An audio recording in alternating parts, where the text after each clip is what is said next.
Hello, how y'all doing? I'm going to talk to you today about this. The plans for the black man. This is part one. Now, what are the plans for the black man? Ever since Willie Lynch wrote that letter to keep black people enslaved for thousands, 10,000 years, there have been plans for the black man. There are plans for the black man in 1619. So what is the main plans? Poverty. To keep us in poverty at any cost. Okay? Division. In the Willie Lynch letter, he said to keep blacks, pit the the light-skinned blacks against the dark-skinned blacks, the field blacks against the house blacks. And so even now, to keep us poor, we are denied business loans, even though they give the Indians like 1.5 million for a hotel. Because I was told that by an Indian. Okay? But they won't give the black man $1,200 to put like a plumbing system in his house. And they always have excuses. Okay, so look, well, you don't have a good credit rating. You don't have this, you don't have that. They destroy the blacks through drugs also and food. But let's talk about drugs for a minute. Now the Mexicans, they'll have a room full, an 8x10 room full of drugs piled high. The Chinese will have an 8x10 room full of drugs piled high. Fill an 8x10 room, but the black man only gets this much drugs. Okay? That's all the black men get. And they fight and kill each other over that. That's all the black men get, that little bit of drugs there. Now, see, the more black men die, that means the white man doesn't, I'm not racist, I'm real. The white man does not have to pay them for Social Security, no disability payments, because they died in their 20s, okay? Like I said, get the black men to kill each other, because the Klan cannot come into the black community and start killing blacks. I remember this movie I saw. It was one of those after-school movies. I think the Lord meant for me to watch that movie, one of these after-school specials. Anyway, the blacks were living, maybe it was 1900s or something, 1950, I don't know. But this young man in the movie, he said, they got their nigga for the day. That's what he said. In other words, the Klan has already killed a black man. They got him for the day. They're not going to come after him. That's what he was saying. And look, the Klan is not going to come into the black community and kill a bunch of black men. They're going to get other black men to kill black men. That's what they're going to do.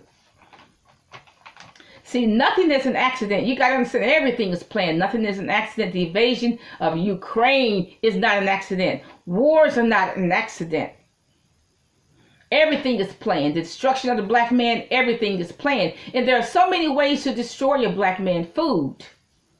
Okay, I'm going to get to that in a minute. The Willie Lynch letter wants to keep blacks enslaved for 10,000 years. Do what? Poverty and division.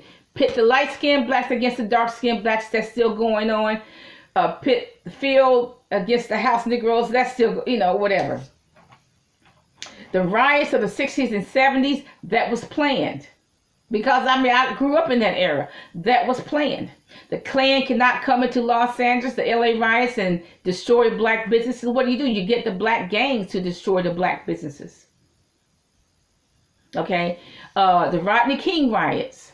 They destroyed black businesses. They did not destroy white businesses. You cannot have the Klan come in and destroy a bunch of black businesses. So what do? You get the black gangs to destroy the black businesses. During the Rodney King riots.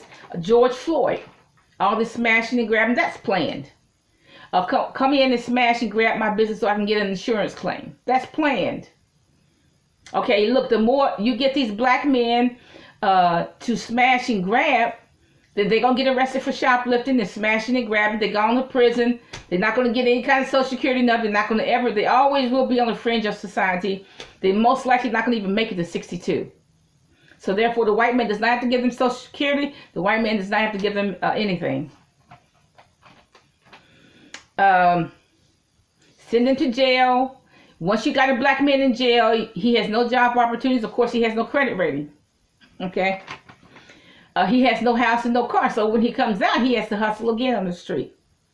So they want to keep the black man in poverty, perpetual poverty, according to the Willie Lynch letter. And it's working. The name of the game is poverty, so white people can have the majority of the wealth. And they do have it. You name me a black man that got $44 billion in his pocket to buy Twitter. None. Food. Let's look at the food. What they put in the Popeyes chicken? You don't know. You don't know what portions they put in that pie, even though it's good. I admit that. You don't know what kind of chemicals they put in that chicken. Estrogen. That's going to feminize the black male. And you don't know what's in that flour. Okay? They try to turn black men into women, making them wear skirts on the red carpet, etc. The black woman is not a particular threat. Why? They just seen as sex slaves anyway. They're not even a particular threat. But look, those are the plans for the black man. Persistent poverty and division. Those are the plans, and it's pretty much working. Part 2 is next. I'm going to talk about celebrities.